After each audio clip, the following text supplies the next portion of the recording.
Welcome back to season 3 of the Sober Motivation Podcast. Join me, Brad, each week as my guests and I share incredible and powerful sobriety stories. We are here to show sobriety is possible, one story at a time. Let's go. In this episode, Johnny shares his path from an unstable and traumatic childhood to a fulfilling life of sobriety. Born into a mixed race family subjected to domestic violence, Johnny found comfort in alcohol. However, he felt compelled to give up drinking when he became a father. Johnny discusses the details of sobriety, emphasizing resilience, honesty, and the importance of never giving up. He also shares his concept of the 4A's: awareness, accountability, acceptance, and action to handle life challenges. Johnny underlines that while the journey to sobriety can be challenging, the emotional resolution and personal insights gained make it worthwhile.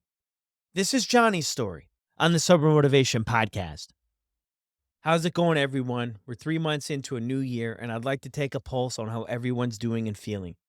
If you made the commitment to get sober in 2024 but are struggling to stay accountable, check out SoberLink. SoberLink is an accountability tool that will keep you honest. It uses a really high-tech breathalyzer system to help when those cravings get a little too loud. Here's why I love it. You'll test at the same time every day, eliminating testing anxiety. Devices have built-in facial recognition so it knows it's you testing. Tamper sensors flag any attempts at trying to beat the system. Friends and family receive instant test results, helping to rebuild trust and prevent relapse. If you're serious about getting sober, this is a tool to use, and the only monitoring system I recommend. Make these next months count. Visit soberlink.com/recover to sign up and receive $50 off your device. Welcome back to another episode, everybody. My goodness, it's March already. Wow, where did the time go? This new year is flying by. Can't wait for summer. I don't know about you guys. Incredible guest for this week's show. Johnny Lawrence joins us, shares his story. It's incredible. Let's jump right in. Welcome back to another episode of the Sober Motivation Podcast. Today we've got Johnny with us. Johnny, how are you? I'm real good, thank you. How are you? I'm well, man. Thank you for jumping on here, being willing to share your story. I know that Sober Dave has said that got to have Johnny on the show, man. So here we are. Oh, I love Dave. Yeah. I've got a lot of time for Dave. He's a very good friend of mine. We've shared many sober adventures since I've been sober. So, yeah, I can say a lot of good things about him too. Yeah, I've seen that Dave in all the trips. It seems like you're in all the pictures of all the trips. So that's awesome. Yeah. Yeah. I mean, last year was a big year. We did Mount Tipcal in Morocco and we did Nepal as well. It was probably a bit too much, to be honest, but we enjoyed it and we survived it and we learned. That's what it's all about, right? And it's interesting too, since we're talking about Dave. When I first had the idea of starting this podcast, I reached out to Dave because he's someone I look up to as well. And I mentioned to him, what's the deal with this whole podcasting thing? And it was kind of that kick in the butt that I needed to get out of my own way and just get started on something. And here we are. We just passed over 1 million downloads for the show. So it's been an incredible ride. I saw that. Congratulations. Thank Congratulations. you. That's fantastic and well deserved. Yes, thank you so much. So let's get started. What was it like for you growing up, Johnny? What a question. Not great, if I'm honest, and it took me many years to realize that, but unfortunately, I was a witness to domestic violence and I was a victim or survivor, as I like to say, of physical abuse and torture as a child. And I grew up in the 80s. I was born in 1980. Yeah. And at school was tough. I didn't realize it till I was 30 years old, but I'm dyslexic. But at school, I just thought I was stupid. And the teachers did nothing to change that. As a matter of fact, they may have even encouraged that view that I was stupid. We didn't have any money, come from a very poor family. And let's just say I was malnutritioned and I wasn't going to get picked for sports. So at school, I was skinny, weak, stupid, as it felt at the time. So that was my school experience. And then out in the big wide world, I'm mixed race. My dad's African, my mum's white British. And around that time, there wasn't a lot of acceptance of that. People might say that's still the same way. I think it's better than it was. I had to watch my mum get spat on in a queue in the post office because she was in a mixed race relationship. I was only young. Watching your mum have saliva run down her face from someone else is not a good thing. out in the big wide world, I'm struggling to feel accepted at school. I'm struggling to feel accepted. So home's the place, right? Unfortunately, not for me. And back at home, I was watching my father be very violent with my mum, be very violent with my siblings, and obviously to myself. And I had to witness a lot of that violence, and I had to have it subjected to me. There was a lot of torture, both emotionally and physically. The emotional torture would be something like, I'm not going to hurt you, I'm going to hurt your brother, or I'm not going to hurt you now, I'm going to come for you in the night. And then obviously that led to a lot of bedwetting and things like that. And then the physical stuff was, how far do you want me to go with it? It was pretty bad. He held my head underwater, quite made me feel at a very early age that I was going to die. Locked me inside of things. Obviously, beat me a lot with implements around the house, and things like that. I collected quite a lot of trauma as a child, and that doesn't really help. None of that really helps you form a very optimistic, positive, helpful view of the world. You go into the world not feeling like you can trust people, not really understanding how people really operate. For example, going round to friends' houses as a kid, it just baffled me. It confused me. I didn't notice at the time, but the lack of violence made me feel unsafe, which is a complete contradiction, right? So I was witnessing all these different things, and lo and behold, you get into your teenage years and you start meeting people, you start meeting girls, whatever, and you're making a real. It's not going well. Let's say that. So it wasn't until a bit later in life that I got into therapy. That was due to the lady that is now my wife. She encouraged me to get into therapy, and then at first it felt like my reality was just falling apart around me. I couldn't find any stable ground, and I was unraveling quite quickly as I started to realize that everything that I thought was true about my life wasn't.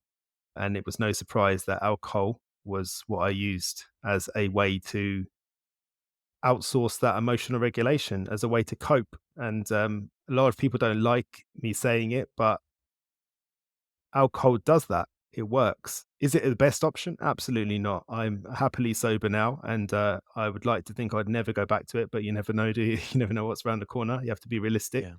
But alcohol helped me survive. It helped me keep going. And I moved out when I was 16, 17 years old. I can never remember which it is. And that was because of an incident that happened in my house. I walked in from work one day and there was lots of screaming. We had a little hallway and then another door. And I could hear the screaming. I prepared myself and I walked through the door. And my dad was violently raining down with a slipper on my mum. And my brother was being shielded by her. And at this time, I was in the gym. I was getting a bit bigger. I was starting to figure things out. And I'm not going to pretend it was a big heroic moment or anything. It wasn't thought out. I just lunged over and I grabbed him. And with everything I had in me, I threw him across the room. And then I stood there thinking, what now? I was terrified. I was scared. And he didn't do anything. He didn't retort. He didn't do anything like that. He just looked me in the eyes, walked right up to me, looked me straight in the eyes, and he just laughed at me. And then he went upstairs. And my mum and I sat and we had a conversation about it. And we realized that incidences like that were probably going to become more frequent. And that it was very possible that one of us, me or him, were going to make a very bad decision. So we made the decision together. And that's important because a lot of people say, well, why did he need to move out? He wasn't going to move out. That was never going to happen, you know? Yeah. So I moved out on my own, 16, 17 years old.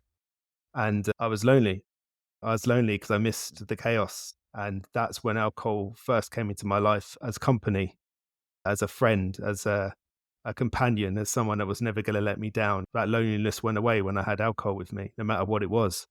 So that's where it started, and where it ended up was something a bit different. But I feel like I've done lots of talking, so I'll shush now. Thank you so much, Johnny. And I mean, I can tell just from you sharing that you've obviously done a lot of work in this area to be able to talk about your story and share about your story. It's interesting that you bring that up too with the alcohol about people might not like that, about that it does provide relief from the pain. And at the time, when I look back at my journey when it all started, I didn't have a lot of those things that you had go on. But the alcohol quieted the voices, right? The insecurities, the voices. And man, I can relate with you with the whole school thing. I don't know if I ever passed the test literally in my whole life until I went to college. And I felt like that too at the time. That's what I felt. And this might not be true, but that's how I felt, is my value and what I brought to the world was based on the academics. Cause I did play sports, but I was never like a superstar sports player. I was your average Joe type sports player. But I felt like the academics and I just couldn't do well there. I couldn't I had ADHD and I used to take medication and then I stopped taking medication and it was a whirlwind of problems. But I do really enjoy that point about it works because that's my story too. Is it really worked and maybe kept me alive when things could have went the other way about some relief of the pain, the emotional pain that I was going through. And at the time, I had no idea of how to connect the dots or what was really going on. I just knew when I drank alcohol, I felt relief from myself. And that was just enough to keep it going. But as I went further in my story, it was one of those things that worked until it didn't work. And then it kind of flipped on me. So it was like at the beginning, it worked really well to I felt accepted. It was like that social lubricant to go to parties and feel comfortable and not feel nervous and anxious and overwhelmed. And I felt like I could be part of something. And then it flipped on me. And then it became the source of more problems and more anxiety and more sadness. So it's a really interesting point that you make there. I really think that's a lot of people's story. Yeah, I think I'm always very careful because everybody's on their own journey and everyone has their own worldviews and their own grasp on reality. And that narrative they sell themselves, whether it's true, false, whatever, is something that offers them comfort and allows them to move forward. So for some people, when they hear me say it works, they might take the view that I'm condoning it in some way. When I'm not condoning it, I'm just saying what was true about my experience. And there's a lot of people out there that they hate alcohol. They hate it. They're now sober and they hate it. And that's fine. But for me, I don't have room for hate in my life. Hate doesn't give me anything, it takes away. So for me, I don't want to hate alcohol. It's something that I did for a little while. It's like an egg. It was good while it lasted, but now it's time to part ways. It's toxic. It's not working. But for me, Yeah. I had to find compassion for myself and for some of the things that I did, some of the things that I said. And I got that compassion when it was a little while after I moved out of of my family home. And I remember going back to the family home and helping my brother redecorate the room that we used to share. It used to be three of us in a room. And obviously, they were very happy that I'd moved out and there was two of them in the room and there was more room. And I said to him, I'd go back and help him decorate. So we were trying to take the wallpaper off. And I started in the corner where my bed was. And I start taking the wallpaper off, and on the wall, there's some writing. So I start clearing it away a bit more. And then I read the writing, and it says, "My name's Johnny. I am 8, and I want to die." And it was like a message from the past, like a message in a bottle. And it was like that 8-year-old version of me was talking to me. And I never did a lot about that. I put it to the back of my mind. And it wasn't until I started that therapy journey and I mentioned it very flippantly to the therapist. And her eyes started welling up and she said, "That's really important. We need to talk about that." And what I realized was in that moment, and the reason why it helped me with compassion was that 8-year-old boy was already suicidal, already didn't want to be here, just sick of the way the world was for him. And if I hadn't have found alcohol, I don't know what would have happened. So for me, that therapist said to me, "Congratulations for finding a way to stay alive." And was it ideal? No, it wasn't. It wasn't ideal at all. I drank too much and I caused a lot of destruction in my life. But I stayed alive and I was able to become somebody in the world whom I'm day by day, year by year, I'm becoming more and more proud of for the work that I'm doing. Would I be here if it wasn't for all of this stuff? And that's another story entirely, isn't it? When I look back and I think, yeah, a lot of the stuff I went through was super painful, but the post traumatic growth that I've got from those things, it's a tough question. I would never choose it, no. But would I take it back? I don't think I would, because I have now got an ability to be able to sit with people and really hear them when they're talking, sometimes better than they can hear themselves, which enables me to help people in a way which is very unique. And like I said, would I have picked it? No. But am I glad I've got those talents and those skills and those intuitions? Yes, I am. And I think there would probably be a lot of people that I've worked with that would feel the same way, hopefully. Yeah. That's so true. That's so powerful, that life experience and what you go through gives you that ability to show up with that superpower, right? So where do you go? So you move out from home. What are you doing? Like, what does your life look like? What are you doing after that around 16, 17, 18, 20? I smile because it will probably surprise you, but I became a professional wrestler. You're like, oh, right. Okay. Yeah, I became a professional wrestler. Unfortunately with me, everything has a sad story attached to it, but one of the ways I used to escape the violence at home and I used to have that bit of escapism was watching the WWF wrestling. And I used to sit there and I fell in love with the characters. I fell in love with the music. I fell in love with the storylines. And it was something that I used to be able to escape to, that larger than life. And when I moved out, I got chatting with a friend that I worked with in a bar. And he said he wanted to go to this wrestling club. And I was like, interested. Now, bearing in mind, I'd always been quite small. I was 9.5 stone at the time when I started wrestling. And I went down with him. He hated it and I loved it. And I carried on. And, fast forward 5 years and I'm wrestling for the heavyweight championship in Australia. I absolutely loved it. I put weight on, I trained hard. It gave me a focus. And for many years, that was what I focused on. And actually, it was helpful because it kept me out of the pubs. I didn't go out drinking all the time because I was training and I had something to focus on. And then I got injured. And I ended up wrestling a wrestler that's now Finn Balor in the WWE. I don't know if you watch that at all, but he and I were wrestling in Ireland and he kicked me in the stomach and didn't feel anything of it. And then a couple of days later, I had a ruptured appendix. And that was there was other problems associated to that. And it meant I was out for a little while. And in that time, I met the woman that is now my wife. And for a very long time, I told myself that I was injured and it was a career ending injury and that I couldn't go back to wrestling. But I've come to confess to myself that wasn't true. I fell in love and I didn't want to go back to wrestling.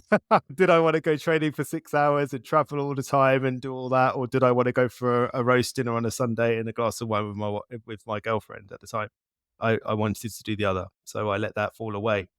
And then our love blossomed, and over time, I asked her to marry me. She said yes, thankfully, and then our life together started. And a little while after that, we were living in London. We got sick of the rat race, and we decided to move to Cornwall. We went there to start a family, but we didn't. We may have started a bit soon because within 6 months she was pregnant. So maybe we should have got a better Sky package, a TV package, or something. I don't know. But we didn't, and she fell pregnant. And that's when things took a bit more of a sinister turn with the alcohol. Up until then, it could be argued that I had learned to use it recreationally. I think probably everybody drinks a bit too much. And I think that when we're all together, we all make each other feel good about that and we all make excuses for each other. But what they didn't realize is that when they all went home and I went to bed, I went home and I opened wine or I drank whiskey or I had beers. And that was the difference. And a lot of people were so surprised when they found out I had challenges around alcohol. And they said, well, don't think I've ever seen you really drunk. And it was like, well, it wasn't really about that for me. It was about going home, sitting on my own till 3, 4 in the morning, however long I could stay awake, and just keep drinking because I'm always wrestling in my life because of the trauma that I've experienced. It was often the good things. When something good happened to me, I didn't know how to rationalize that with myself. I struggled. So alcohol was a good leveler for me because when I drank, I just didn't care. And that was that. I was okay. I was good to carry on. So it wasn't until we had our first child when things really went a bit wrong for me. We'd obviously gone through the pregnancy together and stuff. Obviously, she did all the work. I was just there. If she listens, I don't want to take any credit because I'll get in trouble. But yeah, she went into labor and I watched both my sons be born. It was one of the most incredible things I've ever had to witness. It was such an incredible thing. I was overwhelmingly proud. And when my son came out, I had all the feelings that a father, that a parent should have. I was holding my son for the first time. I cut the umbilical cord and I was feeling hugely emotional. And I was making all these promises to myself. This is my son. I'm going to do things right. I'm going to do this. I'm going to do that. But then I also got hit with this competing feeling. And I'd never been a dad before. I never ever had that perspective. And all of a sudden, these floodgates opened and this perspective of being a father came in. And I'd always looked at it as like, why did my dad do these things to me? Why did he do it? Why? Was it my fault? Did I do something wrong? Where? All these different things that come up. But actually, then the sort of narrative flipped and it became, how could you do this? Because I was feeling this love, right? And I was feeling this overwhelming protectiveness for this little being in my hand. That was my son. That was our son. And I was thinking, how could you ever hurt? And all I can say was like a psychological shutdown. It's like a malfunction. And I wasn't coping very well at all. And alcohol helped with that again. back to my old friend. Every time things get really unmanageable, alcohol was there. And this is the thing, it's dependable. It was dependable for me.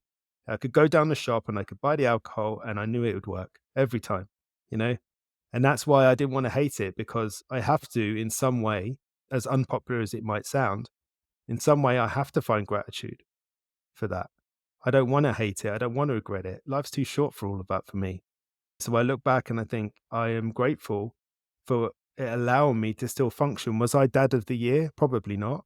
My wife is kind and says I was a great dad. My kids say the same, but I didn't show up the way I wanted to. I do now. I don't miss a single game. I don't miss anything. Not a thing. If you want to speak to me on the podcast and it's my son's rugby game, the answer is no. So that's the way it is. And that runs through me. That's always been me. But I just never allowed myself to be that person. So kids and becoming a father changed that perspective, and it caused me a lot of problems. Yeah, thank you for sharing all that. You mentioned you had 2 sons. Are they Yeah. twins? No, not at the No. same time. They're only a couple of years apart, but yeah, we had another son after that as well.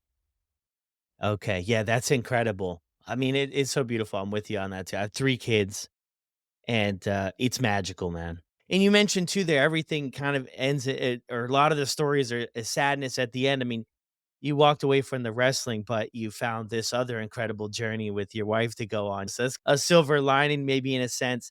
It's interesting too, because I feel that you're hinting at a few things here, which is a really interesting thing for me about not necessarily wanting to go back and change things. There was tons of trauma in a lot of stuff that happened in your life. But the way I look at it too in my own life is there was a lot of stuff too, and I took a lot of wrong turns and made a lot of choices that people would probably say, "Yeah, those weren't the best." And I would even say they weren't the best choices. But the way I look at it is if we're happy and content in making progress with where we're at, one change, different choice, for me, maybe I don't end up here. And it's not like if I had a chance to go back and change everything, I'm not sold on the fact that I wouldn't maybe want some things to go a little bit differently for the main reason of how it impacted other people. That Mm, was one of the harder things is the fallout of struggling with addiction for me personally was it had a big impact on people who loved me, but I think we've come a long way from then. But it's that interesting thing to where grateful to have gone through that struggle to come out the other side, and like you shared in your story, being available to help other people and through your experiences, it built up that resiliency in you to be able to show up so incredibly for people, and I think I can relate on that in a little bit, and it scares me if one little thing changes. I mean, life's a game of inches, right? And one little thing changes, and you might not end up where we ended up, and even on this podcasting journey and everything that I've been doing for the past 6 years, I mean, there were Ys in the road, and I was so close to going a different way, and I have no idea how that other way would have turned out, but I know if I woulda went that other way, I wouldn't be where I am today. So, it's a strange thing to be grateful, right? Somebody from the outside of a whole addiction thing would say, "Yeah, Brad, that sounds a little bit wild. Look at what yeah. all you've been through," but it's that gratitude and then being a sober father and stuff, like, I don't know if there's anything more rewarding than that for me personally to be able to show up and be an example and be present for that, but that just kinda I just went on a big tangent there, but it just made me think about that it is, and you hear a lot of people kinda talk about that, grateful, to have struggled in one way or Yeah. another. I embrace it in a sense. Yeah, and that gratitude is a difficult word. It's a difficult word because it comes at people sometimes. Then they don't want to hear it. They don't want to hear that word to be grateful. And maybe it's timing. Maybe it's timing. I don't know. But through my journey of helping people, I've found gratitude for like check this out. For example, I've been sober since 2020, right? And you could say, well, Johnny, you've been sober for 3 years. But actually, I've been on a sobriety journey for 5 years because there were 2 years before that where I was flirting with sober October and dry January. And I was making promises to myself and not keeping them. Oh, this time I'm going to do this time, I'm going to do that. And at the time, I felt like the biggest loser ever. Why can't I do this? Why can't I be like my friends? Why is it I go out with my friends, I don't know, out to play golf or something like that? and everyone goes for a pint afterwards, and then they go home and cut the grass, and I go to the off license. Why am I like that? And I'd be really hard on myself for a really long time. But now I look back and I think to myself, thank God I had those 2 years. Because the thing is, every time you try, you're on that journey. You're on that journey. And you never know that moment when you decide that you're going to become sober. That could be the starting date. That could be it, or it might be next time. But every single time you relapse, you learn something about yourself. If you listen, if you look at the situation and you think, what happened? If you look honestly, I've come to realize that, yes, I'm a coach and I'm a helper of people. I like to help people. But what I am more than anything is a truth seeker. I made a pact with myself a long time ago that I wouldn't tell myself any lies and I wouldn't tell any lies to other people. I would tell the truth. And what I say mean by lies, I don't mean anything sinister. I mean, like, sometimes we can get a bit creative with the truth, right? Sometimes we can create these narratives that we like and make us feel a bit cozy and comfortable, but they're not true. They're not true. And this is why I had to sit that I had to have that deal with myself. And back when I was promising myself and then breaking them promises, it's only when I stopped and I looked honestly and go, okay, what happened? Well, you were in the kitchen, you had a disagreement with your partner, and you felt resentment, and you don't know how to experience resentment. Resentment makes you feel angry. You're scared of your anger because the only time you saw anger was rage, which was your father. So straight away, I need to emotionally regulate. So what do? I go for the alcohol because it works quickly. So it's that compassion. So what I've got now is not an alcohol problem. I've got a problem with my emotions. That's what it taught me. So once I started learning to regulate my emotions, guess what? Alcohol gave me up. I didn't have to give it up because it had no function anymore, because I was learning how to emotionally regulate myself. So when I learned to emotionally regulate through disappointment, through resentment, through shame, through whatever it is that's coming up that's hard for me, then I know how to deal with that now without alcohol. And then all of a sudden, I don't have that craving anymore to go for the alcohol, because cravings aren't real. They're reactions. Cravings are reactions. I'm having a difficult emotion, for me anyway. I'm having a difficult emotion. I don't know how to have that emotion. I don't want to have that emotion. So I'm going to drink alcohol because that's going to work and that's going to solve all the problems. But what I don't realize is that it solves the problems for a little while. I don't have an off button. And before you know it, I'm an asshole at 2 o'clock in the morning, which is not what I wanted to be. We got to look back with gratitude. Those, like a baby learning to walk, it stands up, it falls down. It stands up, it falls down. It doesn't stand up and go, oh, I fell down. Maybe walking's not for me. It doesn't do that. It says, okay, it learns, and it learns from what happened, and it strengthens their muscles. And that's what we're doing in their moments. We are on the sobriety journey. So we relapse. And I get it. Relapse is disappointing. It is. It's very disappointing. And I'm not condoning it or saying it's okay. What I'm saying is that if it happens, it's not the end of the world. Because when we come out of that difficult space, funny thing is, when you've had a relapse, that next day, you are the most vulnerable you will ever be. And guess what? When you're vulnerable, you don't have the energy to tell yourself them lies anymore. You don't have the energy to make up stories and creative narratives and all them things. You only dealing with what's true because you're in pain, and pain is real. So once you start dealing with, that's when you start to find what you need, you know? And if it's not alcohol, then it has to be something else. Sorry, now I've ranted. Yeah. No, incredible though. And that's what keeps me fresh and keeps me sharp and keeps me going and keeps me away. And I just know for a while there, we touched about how the alcohol worked. And then in my story, it flipped on me.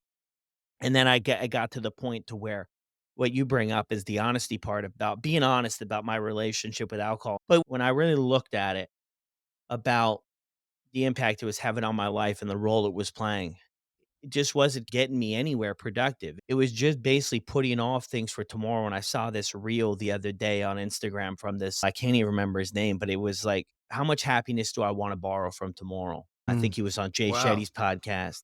And it just really hit me. And I've seen it kind of floated around, but just the video just really hit is it's how much happiness do you want to borrow from tomorrow? And I'm like, man, that's what I was really doing and really struggling with. But when I was early on going through the pain and didn't know how to work through those emotions, I had just suppressed everything for years. I struggled my whole life, and the couple times I did share with people how I felt, I ended up in a psychiatric hospital on the 7th floor. Anytime I did share with somebody, and I was like, "Well, I don't really enjoy that experience, so I'll Yeah. just keep it to myself." I'll go through these suicidal thoughts, and I'll go through this sadness, and I don't know if it was necessarily depression. Doctors would say it was. I don't necessarily know if that's what it was at the time for me, but I would just go through that, and eventually it all comes out, right? Eventually it kind of implodes. And So, that's what happened. What was that 2 years like, right? Because Johnny, this is a thing, man, this is what I hear a lot, and I can relate to this in my own story, is that we get to a spot where we kinda get honest. There's windows of honesty, I think, in people's lives, and we see the writing on the wall kinda deal that alcohol, substances, whatever it is, it's preventing us from our best life. It's preventing us from being who we wanna be, being where we wanna be. We realize that, and then we kind of enter in this, like, maybe curious stage, sober curious, or we mm, try, like you mentioned, moderate. Maybe we don't even maybe know we're moderating, but we're trying to moderate, right? After this time, this certain money, hang out with these people, change the girlfriend, change the job. It's kind of everything else. What was that like for you in those 2 years as you go through that process? when you start a new job and the first 2 weeks, you start regretting it. You think, "Oh, I want to go back to my old job because it's familiar and I'm comfortable with that because it offers me comfort through familiarity. I don't know where anything is. I don't know if I'm doing it right. I don't know anybody. Everything is anxiety inducing and confusing. And I just want it all to end." That's what it felt like. And I hear a lot of clients that say to me, "Oh, every time I get close, I self sabotage." Now, I don't know if you know me well enough by now to know that I don't believe in self sabotage. I'm not against labels. I just question how helpful they are. Because if you tell yourself that you're a self saboteur, guess what you're always waiting for? That moment when you're going to sabotage. And actually, what I think is not self sabotaging, it's self soothing. So you know how to be the person you was before. You're really good at it because you've practiced for many years and you've become really good at it due to that practice. You don't know how to be this new person. And everyone's reacting to you differently. You feel differently. Everything feels different. And that is creating anxiety. And how do you deal with anxiety? Well, you drink. So it's not actually self sabotage, it's a way of soothing. It's your only known way of soothing. And I remember when I Mm, went to stop drinking, the person that I was working with to help me said to me, "If you want to know why you drink, stop drinking." And it wasn't until that point that I felt those overwhelming emotions that I hadn't felt for a really long time. And I realized that it was that. For me, it was that. It was them overwhelming emotions. So for those first 2 years, when I was trying to go sober and I was failing, or I felt like I was failing, what I now look back and realize is that every time I relapsed, I learned something and I never needed to learn it again. There was a fair few lessons in that 2 years, but every single time I failed, I learned from that failure. Did it hurt? Yes. Was it painful? Yes. Was it hard? Yes. All of those things are true. It was. And at the time, did I want to give up? Did I give up? Yeah, the many times. But every single time in the back of my mind, there was a little nagging thing going, "You can do this, Johnny. You can do this, Johnny." There was people around me that said, "You can do this, Johnny. You can do this, Johnny." And over time, I did do it. I am doing it right now. And that's what makes it so important. And this is where my 4A's come in that I write about in my book at the moment. And that is the first stage of behavioral change. The first stage is awareness. You cannot address anything if you're not aware of it. The next stage is accountability. Where in here can I take accountability for stuff that I can control, that I can influence, that I'm not outsourcing to someone else or waiting for someone else to do it? Where can I take back my power? And then there's acceptance. What can't I do anything about here? What am I helpless in? What do I just need to draw a line under and move on and accept? Not like, not condone, not forgive, accept. And then the last thing is once I am aware of the problem, once I've taken accountability for what I can, once I've accept what I can't, what do I need to do? Take action. I need to do something because that's how gets created. It gets created through change, movement, doing. And so in those 2 years, there was a lot of lessons. Could they have been easier? Yeah. Yes, they could. Now I can look back and say, well, thank goodness they wasn't, because let's face it, right? The only way you're going to learn that the flame is hot is by touching it. Now you know what hot yeah. means. Are you going to touch it again? No. Great. Good. We've learned something. We move on. Yeah. It's so true. So true. And the 4 A's, that's incredible. I also love that one part you brought up there too about if you wanna find out why you're drinking, then quit drinking, and it'll rise to the surface naturally in a sense, and give you the things that you need to work on. And going through that process too, it just makes me think when I had that experience too, I developed so much resiliency to get back up and keep trying, even Mm, though things over and over again weren't working. I went through these stages of my addiction to where it was a good time, then it really had an impact and a ton of consequences on my life. And then I tried to quit but couldn't quit. And then I just came to this place of acceptance of that this is the way my life is. This is how it's always going to be. I've tried so many times to quit, but there was, like you mentioned, that little voice. There was that nagging thing that always told me you can do better. Like this is going to take you out. You have people who love you. I had those little things that would come in and out, and then they got louder, and I started to pay more attention. It was able to at some point just take a leap of faith in some way, shape, or form that let me give this a shot. Let me give this all I got because I can always, this is what I used to tell myself in the beginning. I can always go back to the way I was living. They were Mm. always going to be selling alcohol. They were always going to be selling other drugs. And I could always go back, but it was going to take me out. So I was like, let's just give this sobriety everything we got and see if we can make a little bit of change. And if you want to go back to the way you were living, you can do that. And that was kind of the push I needed. I needed that. And then shortly after, you start to experience the benefits. And like, I stopped going to jail and I stopped getting arrested. And people are telling me they're proud of me. And I was kind of like you in a sense too. Success was scary to me because I never did well in school. I never really was recognized for doing really well. I mean, my parents came up with creative ways to recognize me for like how I was doing. They did a great job with that, but I struggled to really accept that, to feel it, to believe it, and I just gave myself that chance. So in 2020, you call it quits. What does that look like for you? The day before, that first day, how do you get to work on this? Well, with the 4 A's there, it was that first time that I walked into my therapy session and I'd been going for a while. And I said, I think I've got a problem with alcohol. And the guy I was working with, Maliki, he just smiles and he says, I'm very glad you brought this up. Yeah. And I was just like, cool. And there I was. I talk a lot about spiraling. Some people think spiraling is a bad thing, but I feel like you can spiral inwards towards the solution and outwards and make the problem bigger. So if you're spiraling inwards, you start to look for solutions and start to rationalize things and understand things and make peace with things. If you make it bigger, then you'll start to use anxiety and make up problems. Oh, this is going to happen. That's going to happen. So it's important which way you spiral.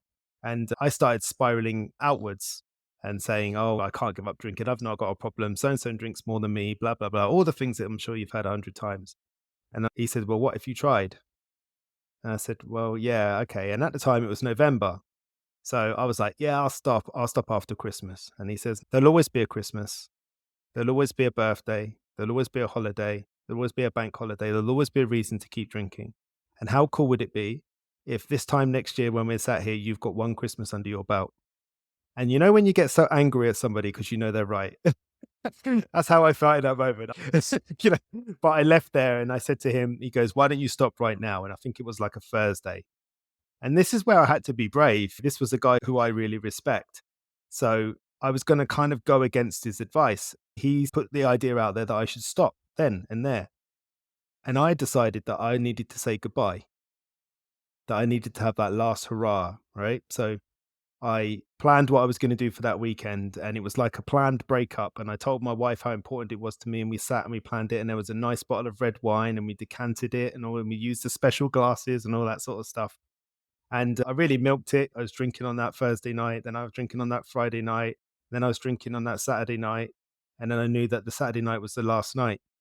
And my wife, she said to me, "I'm going to go to bed now, and I'm going to leave you on your own." And she treated it a lot like it was a breakup. And she knew that I needed some time alone with alcohol to say goodbye properly. And when she went to bed, I finished the wine and there was some whiskey in the kitchen and there was some Coke. And I knew that once that whiskey had got to the end, that was it. I was never going to drink again. And something about that moment felt really real. Like I meant it this time. I'd never felt quite that way before. And I went in and he took me by surprise. I was watching my favorite show and I walked in the kitchen to top up the whiskey and it was the last bit. And I walked in the living room with the whiskey in my hand and I put it on the table and I just cried. I just cried. I couldn't stop crying.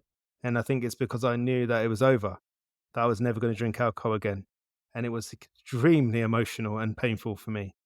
And I milked the whiskey, drunk it really slowly, and then I decided to go to bed. And then the next day, I just had this grief, this loss. People think grieving is about people passing away, but it's loss in your life, something that means something to you, that's been there for you. If I could create a highlight reel in my head of all the times that alcohol had helped me and all them different things, or felt like a solution, but it wasn't. I'd almost outgrown it, if that makes sense. So now I just had to get through that very difficult early stages of wanting to drink and missing it and realizing that alcohol is everywhere. I remember going to the supermarket like a week afterwards, and I was in the car park and I grabbed a trolley, and on the trolley was a Heineken advert. On the trolley, I hadn't even got in the supermarket yet. When I walked through the door, there were stacks of beer, and I was like, wow, we don't stand a chance. But then obviously 3 years later, here I am, sober and happy. And this is the bit that we can't often get through to people, is that when they come to us in them early stages of sobriety, you look at them and you say, it will be okay. It doesn't feel like it now. I know how bad it feels right now. I know what's going on in your head, the turmoil, all of it. I understand. I totally understand, but it will be okay. And what you have to do right now is build that emotional resilience, build that emotional regulation, focus on that, which means sitting in hard moments. Sometimes the hardest thing to do is nothing. Sometimes you want to do something. I'm in this painful spot. I'm in this emotional spot. I want to reach for the alcohol, the drugs, the sex, the gambling, whatever it is, but I'm not going to. And that just feels like an eternity. But it Yeah. becomes easier and easier. And then one day you realize, I haven't thought about alcohol today. Or I haven't thought about alcohol. I mean, I didn't drink in a week. I binge drunk at the weekends. But the problem is that I thought about alcohol all of the time. Once I got to Monday and my hangover was starting to dissipate, I was already thinking about, oh, maybe we should go out for dinner on Wednesday so I can drink. Maybe we should go to that thing on Friday so I can drink. And everything led there. And that had gone away. All of those habits and practices and things that I used to do, they had no place in my life anymore. And that's where the loss, isn't it? It's you don't feel like yourself anymore. It's terrifying. So it's much easier just to go back to drinking because everyone else is comfortable with that too. But that's not the person I want to be. It's one of the things I spot in you. I have an inclination that you were probably scared of your greatness. Now you probably go, greatness, Johnny. No, because every person that listened, 1 million downloads. That's a million times that people have listened and got help from you, from your podcast. There's somebody sat there now that you'll never meet, probably, who has got the most amount of help from listening to your podcast. And that is greatness. And it doesn't surprise me that you drunk for a little while because it was in you and you were scared of it. Like you said, you'd never known how to be great. That's terrifying. All of a sudden, it feels like a huge responsibility. But now you're sober and you haven't got that constant nagging voice in your head. Guess what? You got more space for it. I think there's probably something there with that. But anyway, what am I talking about? I'm not diagnosing you. Send me the invoice, Johnny. Send me the invoice. It's interesting you bring that up because, yeah, that is, and I think for a lot of us, we have something within, right? And if we just keep that stuff down, we don't move in that direction of what we're good at or what we're great at or a passion in life, then we'll get lost with what we're not happy with. I read this quote recently, and I'm not going to hit it exactly on, but it's about a lot of us aim too low and we hit the target and then we just settle there.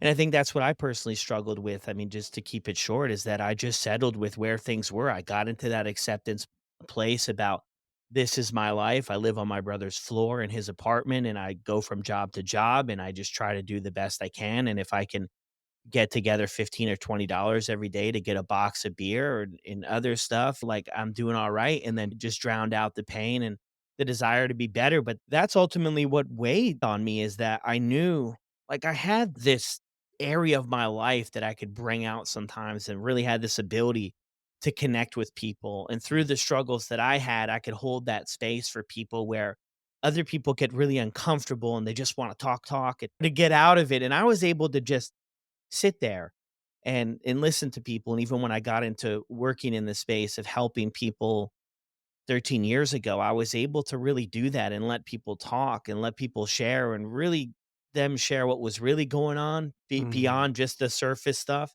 yeah. And it was helpful. But yeah, I mean, I think that was a big part of it is like you have this maybe something that you can harness. At the time, I had no idea, what that was, but you could feel it, right? I could Yes. feel it Yes. that there was something there to keep going. I love that. And it's beautiful in your story too, hearing about the ups and downs, but keep going because I haven't met a person yet, I don't think, that just decided one day out of the blue that they've got this relationship with alcohol they're not happy with or a problem with drinking.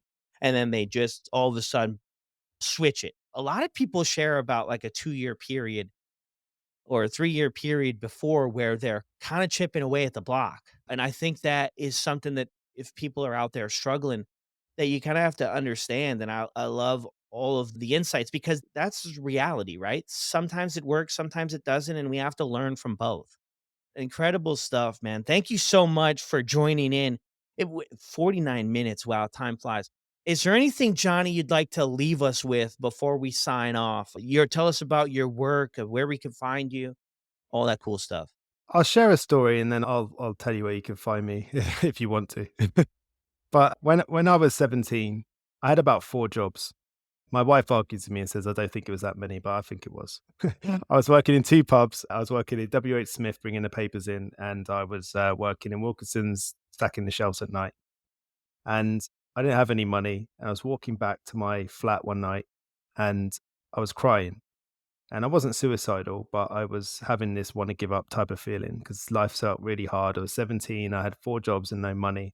And I didn't have any gas to put on the gas meter at the time. I had to take a card into the post office, get gas money put on it, and then take it home, put the card in the machine, and I'd have gas for cooking and heating. I didn't have any money for that, not even £5. And I'm walking back thinking, this is too hard. I can't do this anymore. I'm crying my eyes out. I'm tired. I'm hungry. I know I'm going back to a cold house. I want to give up. And I walk around the corner, and on the floor is £20, just a £20 note on the floor. And I looked around and I looked thinking, what the hell? I couldn't believe it. I could not believe it. And what that moment taught me was there will be moments in your life where you really want to give up. But that moment just before you give up could be that moment just before you find your version of that £20. So never, ever give up. Never give up because you don't know what's around the corner. Most people give up just before they're about to succeed. They just didn't know it. So that's what I would like to leave people with. Never give up. Keep going. The only time that you lose is when you quit. So don't quit. Keep going. And it may take 5 years. It may take 2 years. It may take 10 days. Who knows? But you will get there because you are determined. And determination is to keep going. And if you want to find me, you can find me at the Self-Development Coach on Instagram, the selfdevelopmentcoach.co.uk, and basically on everything. That's what I do now. I help people with their self-development. I try to get them from where they are now to where they'd like to be in the future. I like to help people regulate and understand their emotions. I like to get people to see what the truth is about themselves so that they can work with that. And yeah, that's it. But mate, I've been so grateful. It's been absolutely lovely talking to you, and I've really enjoyed this conversation. I hope others do too. Yes, thank you so much, Johnny. Well, there it is. Another incredible episode. So much great stuff I took away from this chat with Johnny, and I know you guys are as well. Be sure if you enjoyed this episode to send him a message over on Instagram. I'll drop the link and everything to his profile in the show notes below. The Self-Development Coach. Thank you so much, Johnny, for sharing your story with all of us. And if you guys have yet to review the podcast on Apple or Spotify, hop over there when you're done listening to this and drop a review. Let me know what you think of the show. It helps other people who might be considering checking out the show know what you think, and maybe they'll give it a shot. So I'll see you guys on the next one. Until then, be good.